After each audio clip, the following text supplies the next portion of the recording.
आजकल याद कुछ और रहता नहीं, बस एक आपके याद आने के बाद, याद आने से पहले चले आइए और फिर जाइए जाने जाने की बात।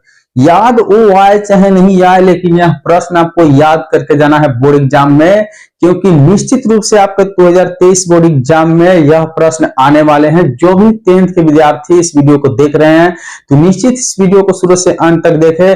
मात्र इस वीडियो में हम 5 प्रश्न बताएंगे, लघु उत्तरीय प्रश्न, जो निश्चित रूप से 2023 बोर्ड परीक्षा में पूछा जाएगा। इसका 100% गारंटी दे रहे हैं, क्योंकि आप इस वीडियो को शुरू से अंत तक देखें। इसमें वैसे वैसे प्रश्न बताया जा रहा है जो निश्चित रूप से हर साल पूछे जाते हैं। तो सबसे पहले आपके सामने प्रश्न है जो देख पा रहे हैं, वो थ्योरम से है, सिद्ध करने वाला प्रश्न है। दिया हुआ है कि भुजा ए वाले समबाहु त्रिभुज में सिद्ध करें कि त्रिभुज का क्षेत्रफल √3/4 ए स्क्वायर है। तो बिल्कुल सिद्ध करने वाला प्रश्न पूछा जाता है, निश्चित रूप से 2 अंक से। और इस तरह के हम 5 वैसे प्रश्न बनाएंगे। तो आज इस वीडियो में आप शुरू से अंत तक देखिएगा तो निश्चित रूप से आपका गणित का 10 अंक कंप्लीट हो जाने वाले हैं। तो यदि इस चैनल पर नए हैं तो सब्सक्राइब करके बेल आइकन को जरूर प्रेस कीजिए, क्योंकि इस चैनल के माध्यम से आपको इंपोर्टेंट प्रश्न हर वीडियो में मिलेगा, जो हर एक सब्जेक्ट का होगा और आप लोगों के लिए बोर्ड एग्जाम में फायदा करेगा। तो चलिए हम देरी नहीं करते हुए वीडियो को शुरू करते हैं। तो देखते हैं कि आज के प्रश्न को हम किस प्रकार से सिद्ध करेंगे। तो चलिए, दिया हुआ है कि भुजा ए वाले, तो सबसे पहले हम एक समबाहु त्रिभुज बनाएंगे जिसकी सभी भुजा आपस में क्या होता है, बराबर होता है। आप लोग पढ़े हैं कि समबाहु त्रिभुज में वैसी त्रिभुज जिसकी सभी भुजा आपस में बराबर होती है उसे समबाहु त्रिभुज कहते हैं। तो हम इसका नाम दे देंगे ए और इसका नाम दे देंगे बी और इसका नाम सी। और क्या करना है कि इसकी सभी भुजा आपस में बराबर है तो सभी भुजा ए हो जाएगा। ठीक है, अब हमें सिद्ध करना है कि √3/4 गुने जो है ए स्क्वायर, इसका क्या होना चाहिए, क्षेत्रफल होना चाहिए। तो सिद्ध करने के लिए कुछ रचना आपको करना पड़ता है जो बिल्कुल आपके लिए महत्वपूर्ण होता है। तो एक एक पॉइंट को आप जरूर देखिएगा। इस वीडियो को देखने के बाद आपका पूरा डाउट जो है क्लियर हो जाएगा। तो हम क्या किए, ए से लंब डाले, लंब डाला कितना, तो डी डाले। तो डी लंब डालने के बाद 2 समकोण त्रिभुज प्राप्त हो गया। आप लोग देख पा रहे हैं कि एक समकोण त्रिभुज ए डी बी हो गया और दूसरा ए डी सी हो गया। तो हम किसी एक त्रिभुज में लेंगे और बनाएंगे और मेरा मैथ जो है सिद्ध हो जाएगा। लेकिन अब फिलहाल यहाँ करना क्या है कि हम लोग देखें कि सभी भुजा आपस में बराबर था। तो यहाँ जैसे लंब डाला गया तो यहाँ जो ए भुजा दिया हुआ था तो अब यह 2 भागों में बांट गया। तो एक भाग जो है a/2 हो गया और एक भाग भी a/2 हो जाएगा, अर्थात ए में 2 हिस्सा लग गया तो आधा एक तरफ आधा एक तरफ कर दिया गया। ठीक है, अब हम कुछ रचना करेंगे तो यहाँ लिखेंगे, जो हम लिखेंगे हल में लिखेंगे कि चूंकि ए बी सी एक क्या है, समबाहु त्रिभुज है। बिल्कुल आपको थोड़ा सा भी घबराहट नहीं करना है, परेशान नहीं होना है। कौन सा त्रिभुज है, समबाहु त्रिभुज है। यदि जब समबाहु त्रिभुज है तो इसकी सभी भुजा बराबर है, बिल्कुल हम लोग देख पा रहे हैं। और थोड़ा सा रचना हम देखते हैं कि क्या किए इसमें। तो हम ए से लंब डाले हैं बीसी पर, क्या है, ए से लंब बीसी पर डी डाला गया। क्या किया गया, तो यहां देख पा रहे हैं कि ए से लंब बीसी पर क्या डाला गया, तो डी।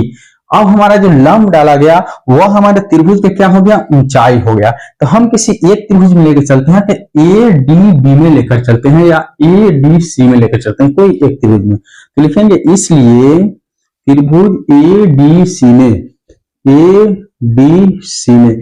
अब बिल्कुल हम कुछ अलग करके आपको इस त्रिभुज को बताते हैं। तो इस प्रकार से हम जो समकोण त्रिभुज बनाए हैं उसे हम क्या कर लिए, अलग कर लिए। यह ए हो गया, यह डी हो गया, यह क्या हो गया, सी।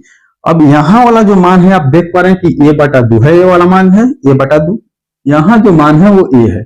अब रही बात कि यहां जो लंब के जगह पे है वही हमें क्या करना है, निकालना है, अर्थात मालूम नहीं है। तो जैसे हम लोग समकोण त्रिभुज बनाते हैं तो देखते हैं कि समकोण के सामने वाला भुजा कर्ण होता है और न्यून कोण के सामने वाले भुजा लंब होता है और शेष भुजा जो नीचे बचता है क्या होता है, आधार होता है। इसका मतलब है कि हमें लंब निकालना है। तो हम लिखेंगे क्या, तो लंब जो होता है P बराबर होता है कौन सी, तो √h² माइनस b²। पाइथागोरस में से भी ये बना सकते हैं आप। तो अब यहाँ करना क्या है कि लंब जो है, लंब के जगह पर a से d है तो बिल्कुल हमको क्या लिखना है, तो यहाँ लिखना है AD बराबर √, अब देखिए कि यहाँ जो एच दे रहा है तो एच के जगह पर कितना है तो ए दिया हुआ है, तो हम लोग क्या करेंगे ए का स्क्वायर कर लेंगे माइनस बी।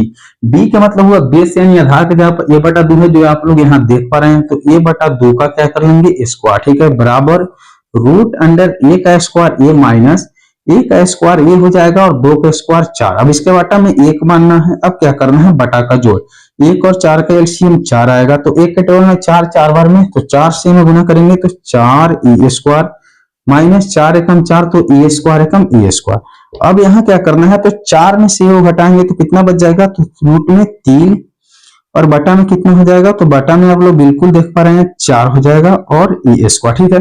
अब यहाँ से क्या करना है तो रूट 3 का वर्गमूल नहीं होता है तो रूट 3 ही लिख देंगे और बटा में 4 का वर्गमूल 2 होता है और ए स्क्वायर को ए स्क्वायर में रहने देंगे, ठीक है।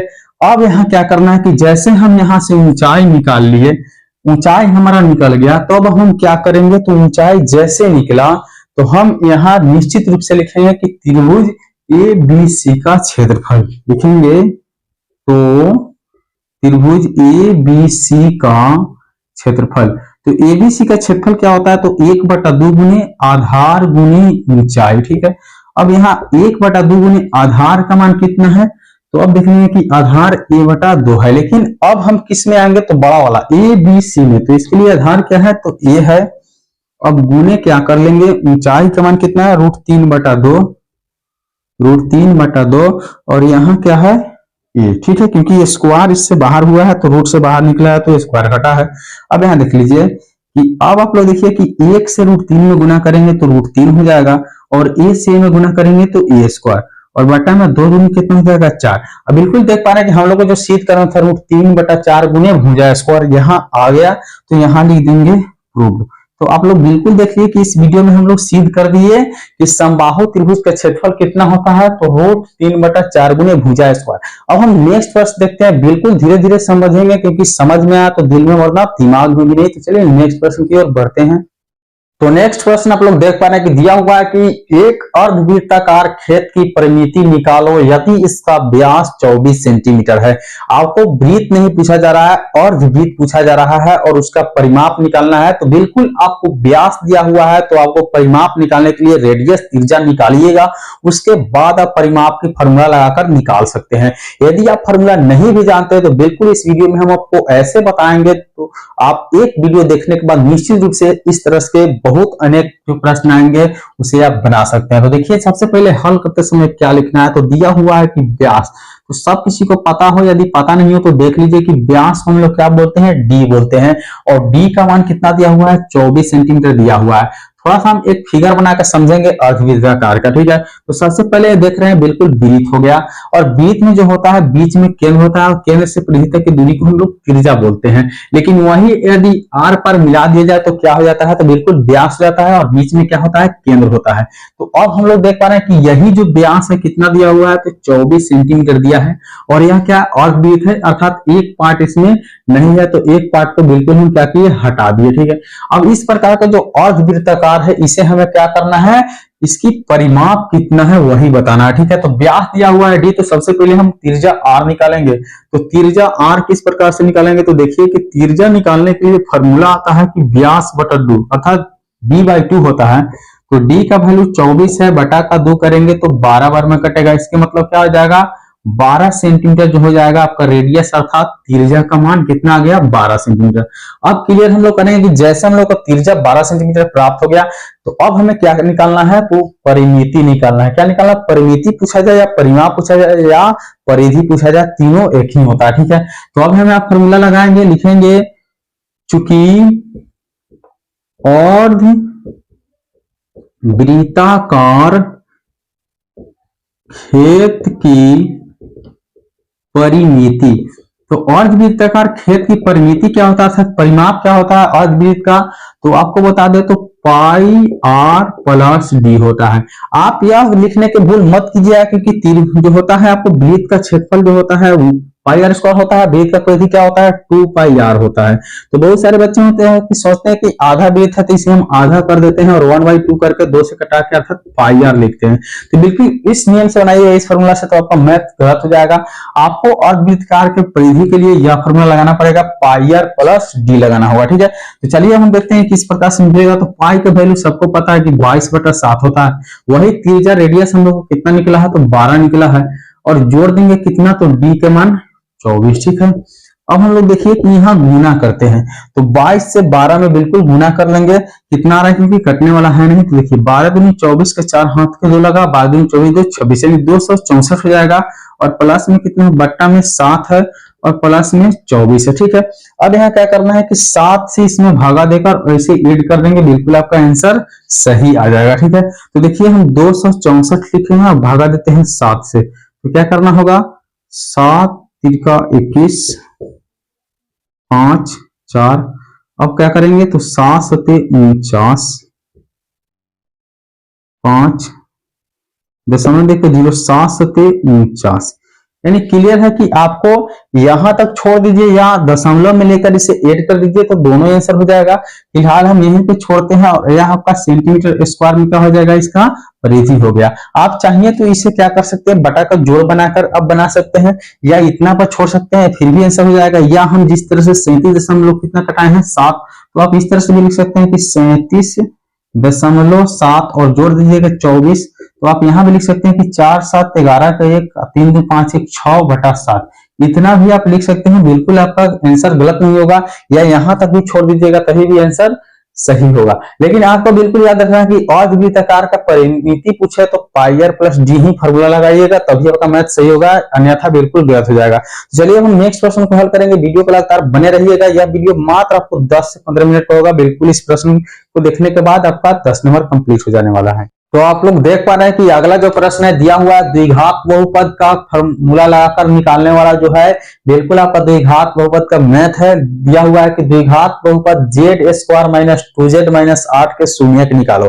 शून्यक निकालने के लिए आपको पता होना चाहिए कि एक गुणनखंड विधि से निकालते हैं और एक मूल द्वारा निकालते हैं, जो फॉर्मूला लगाकर निकाला जाता है। तो बिल्कुल जब तक आपको नहीं कहा जाए कि मूल द्वारा निकाले तब तक मूल से नहीं निकालिएगा। बिल्कुल इसे गुणनखंड फैक्टर, एसी फैक्टर गुणनखंड बिल्कुल आसान होता है। आप लोग एक एक पॉइंट को देखिएगा और निश्चित रूप से समझ में आएगा। तो देखिए दिया हुआ है कि z² माइनस 2z और माइनस 8 बराबर में क्या करिएगा 0। जब ये शून्यक निकालना होता है तो वैल्यू 0 का बराबर रख लीजिएगा। अब यहाँ वाला जो मान है a के जगह पे है, b के जगह पे c, तो एक फॉर्मूला आता है, ट्रिक आता है, इसे अपनाइएगा एसी फैक्टर। तो ये वाला मान कितना है, तो za² गुने c वाला मान कितना है, तो माइनस में 8।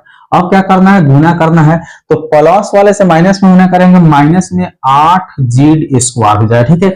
अब यहां से क्या करना होता है, तो इस 8z² को दो हिस्से में ऐसे लगाना है कि जोड़े तब भी बीच वाला मान अर्थात 2z आए और घटाए तभी भी आए। तो निश्चित हम क्या करेंगे, इस 8 को दो पार्ट में बांट देंगे। कैसे, तो देखिए, तो 8 में 2 से करेंगे, 2 चौका 8। हम देख पा रहे हैं कि 4 लिख देंगे, एक जगह 2 लिख देंगे, और z² का मतलब 2 बार है तो एक बार इसके साथ एक बार इसके साथ लिखिए, ठीक है।